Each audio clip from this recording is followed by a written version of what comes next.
Bismillahirrahmanirrahim. Assalamualaikum warahmatullahi wabarakatuh. Kembali lagi di video pembelajaran matematika mudah. Insyaallah kalian pasti bisa.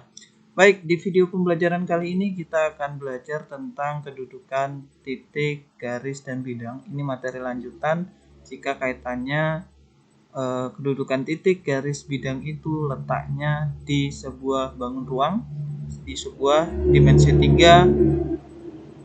Bapak ambil contoh yaitu adalah sebuah kubus. Baik, langsung saja kita mulai video pembelajarannya. Kedudukan titik, garis, bidang pada kubus. Nah, di sini Bapak menjelaskan ada kubus ABCD, EFGH. Yang pertama kita akan pelajari adalah kedudukan titiknya. Oke, kita tahu bahwa kedudukan titik terhadap garis itu ada dua. Yang pertama adalah titik terletak pada garis. Yang kedua adalah titik terletak di luar garis. Jadi jika kita mengkaitkan, jadi kita yang perlu kita tahu apakah dia sebuah titik ataukah sebuah garis atau sebuah bidang. Gampangnya kalau sebuah titik dia hanya abjadnya hanya ada satu.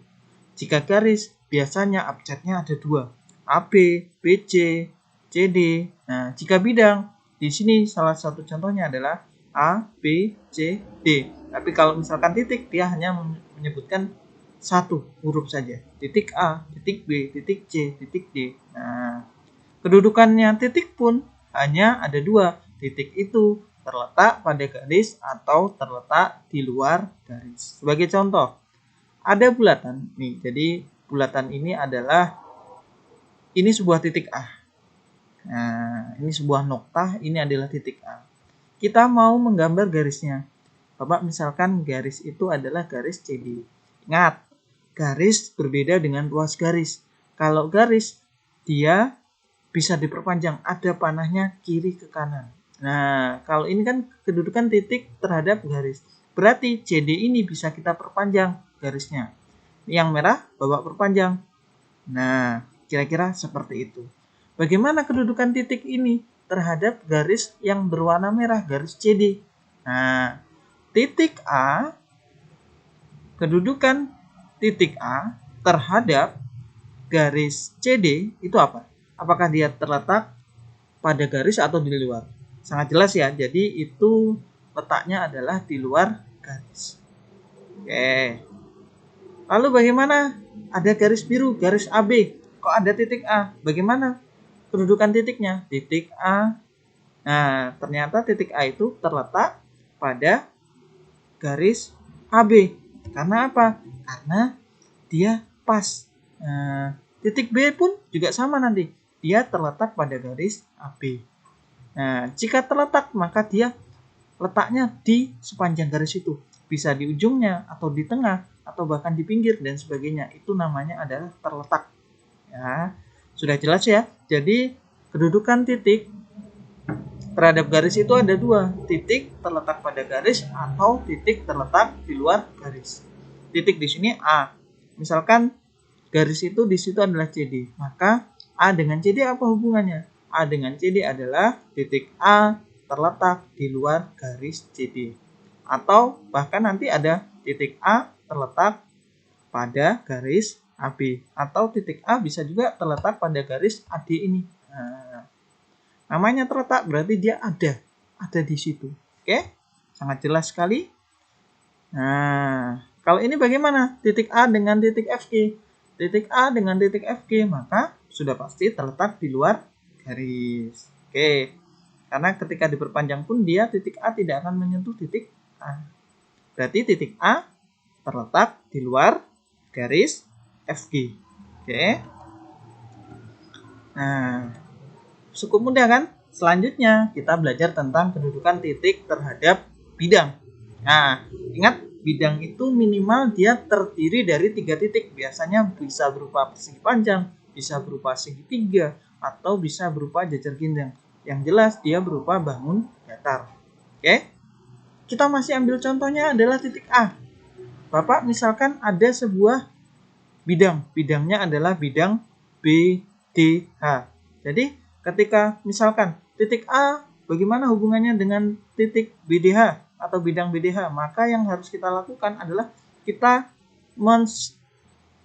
membuat khayalan. Jadi khayalan berupa bidangnya itu seperti apa? Bidang BDH, BDG, maaf, bidang BDG. Nah, ternyata bidang BDG adalah sebuah segitiga. Nah, kedudukan titik terhadap bidang ada dua, titiknya terletak pada bidang atau titiknya terletak di luar bidang. Kalau ini sangat jelas, titiknya bagaimana? Oh, ternyata titiknya di luar bidang ini. Maka dapat disimpulkan bahwa titik A terletak di luar bidang B, D, G. Jadi bisa juga D, B, G. Pada intinya adalah titik A terletak di luar bidang B, D, G. Oke, sangat jelas bukan? Lalu bagaimana kalau misalkan dia posisinya titik itu terletak pada bidang? Nah, kita perhatikan bidang A, D, H, E. Sekali lagi kita harus pintar-pintar bagaimana menghayal sebuah bidang itu di mana letaknya dan apa bentuk bidangnya itu. Nah, kalau ini bentuknya persegi panjang A, D, H, E. Ada titik A, dia ada satu titik bersekutu pada bidang, maka dikatakan titik itu terletak pada bidang. Jika suatu titik ternyata ada titik sekutunya, ada bahkan ada namanya satu titik itu yang menempel saja pada bidang, maka dapat dikatakan titik terletak pada bidang. Kalau tidak menempel sama sekali, berarti titik itu terletak di luar bidang. Nah, kalau A, bagaimana hubungannya kedudukan titik A dengan bidang ADHE? Titik A, bagaimana? Terletak pada bidang ADHE. Itu adalah kedudukan atau hubungannya. Oke, sangat mudah bukan? Nah, lalu bagaimana kalau ada titik I? Nih, ini ada titik I di sini. Oke, bagaimana kedudukannya? Sama. Oh, ini ada satu titik bersekutu. Dia ternyata menempel. Titik ini menempel di bidang ADHE. Maka kesimpulannya adalah titik I terletak pada bidang ADHE. Sangat mudah bukan? Oke. Insya Allah kalian pasti bisa. Selanjutnya kita ke kedudukan garis dengan bidang. Nah, garis dengan bidang itu ada 3. Yang pertama adalah garis terletak pada bidang. Kalau terletak bagaimana? Berarti garis itu ada di sebuah bidang itu. Dia ada garisnya yang bersekutu. Garis tidak terletak pada bidang. Berarti dia garisnya itu di luar. Nah, terus garis menembus. Ingat, kemarin seperti kertas. Jadi kertas itu ketika dilubangi oleh sebuah pulpen atau pensil, maka dia akan tembus. Nah, itu maksudnya garis menembus bidang. Kira-kira khayalannya seperti itu. Nah, jika ada bidang, ini bidang apa namanya? Bidang BDG. Terus garisnya misalkan garisnya adalah garis AB. Apa kira-kira? Nah, jawabannya adalah garis AB terletak atau di luar? Dia terletak pada bidang A. Maaf, garis AB terletak pada bidang BDG. Kenapa? Karena ada satu titik sekutunya. Nah, jadi kalau ada satu titik sekutu, dia sudah terletak nih. Nah, jadi begitu mudahnya. Oke, ini jika AB tadi adalah garis AB terletak pada bidang BDG. Oke, selanjutnya bagaimana kalau garis EF ini dengan bidang BDG? Apa yang terjadi? Sepertinya tidak satu tempat ya. Dia garis EF-nya itu melayang di atasnya. Maka dapat dikatakan garis itu tidak terletak pada bidang atau garis EF tidak terletak pada bidang BDG. Itu adalah kesimpulannya. Nah, begitu mudah kan? Kemudian bagaimana jika menembus? Bapak kasih contoh, ini ada sebuah titik I di antara C dan G. Kemudian kita hubungkan A dengan titik I itu. Nah, ada sebuah sinar hijau. Nah, di sini dapat disimpulkan bahwa inilah yang dikatakan garis itu menembus bidang. Jadi dia garis AI ini diibaratkan sebuah pulpen. Pulpen menembus sebuah kertas. Kertasnya adalah bentuknya BDG. Maka inilah yang dikatakan garis AI itu menembus bidang B, D, G. Jadi kalau dia terletak pada bidang ada namanya minimal satu titik yang dia letaknya atau nempel. Kalau tidak terletak berarti tidak menempel sama sekali garisnya ini. Kemudian kalau dia menembus, dia memotong. Ada bahasanya kalau sebuah kertas tadi dia akan dilubangi oleh pulpen atau pensil tersebut. Nah, kira-kira seperti itu gambarannya. Kedudukan selanjutnya adalah kedudukan dua garis. Kedudukan dua garis ini ada namanya sejajar, ada namanya berhimpit, ada namanya berpotongan, ada namanya bersilangan. Kalau sejajar, dia membentuk tanda sama dengan. Bisa atas dengan bawah. Yang jelas dia posisinya tidak akan pernah bertemu pada satu titik. Itu adalah sejajar. Kalau berhimpit bagaimana?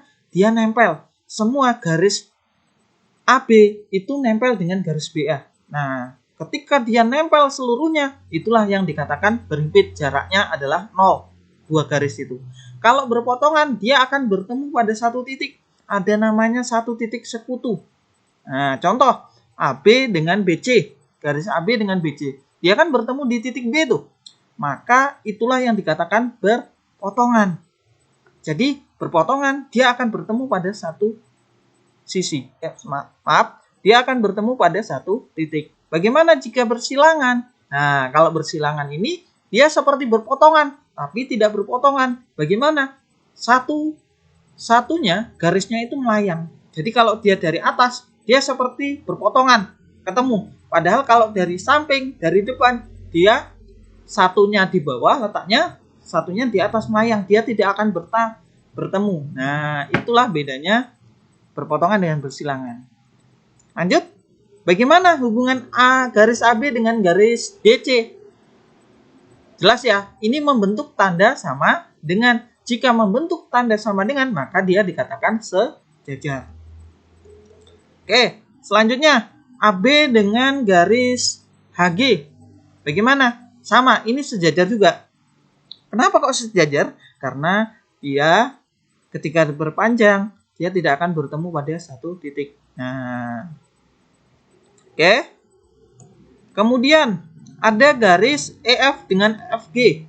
Nah, apa? Oh, ternyata dia bertemu pada satu titik, yaitu adalah titik F. Maka inilah yang dikatakan dengan berpotongan. Inilah berpotongan.